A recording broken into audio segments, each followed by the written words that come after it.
continue কৰিব পৰা নাছিলোঁ এই কিছুমান কাৰণত মানে ল'ৰা ছোৱালী থকা মানুহ হয় যিহেতু মানে তাহাঁতৰ গা ভাল নাইকিয়া হয় বা সেইবিলাক কাৰণতে আৰু ভিডিঅ'বিলাক দিব পৰা নাছিলোঁ ভাবিলোঁ যে আজি বিশ্বকৰ্মা পূজা হয় আজিৰ পৰাই ভাল দিনটোৰ পৰাই আকৌ ষ্টাৰ্ট কৰোঁ ভিডিঅ' দিবৰ বাবে আজি সেই বিশ্বকৰ্মা পূজাৰ কাৰণে পূজা চূজা হৈ গ'ল বাৰু আমি লং ভিডিঅ' দিম আপোনালোকে চাব এইফালে লিমিয়ে বনাই আছে আটা খচিছোঁ পুৰি বনাবৰ কাৰণে পুৰি চানা দাইল বিলাহী টক তাৰপিছতে আৰু কি আছিলে আৰু আৰু কাবেলি বুট পনীৰ এনেকৈ আজি হ'ব আৰু আয়োজন হ'ব দোকানৰ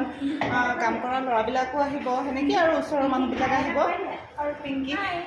কি বনাইছা কৈ দিয়া চানা দাইল বনাব লৈছোঁ চানা দাইল বনাইছে আৰু মই বিলাহী টক বনাম সেয়াই আপোনালোকে ভিডিঅ'বিলাক চাব আৰু বহুত বহুত বহুত মৰম দিব দেই আমাৰ ভিডিঅ'বিলাক লং ভিডিঅ' দিম আপোনালোকে চাব সকলোৱে যেন আৰু ছাবস্ক্ৰাইব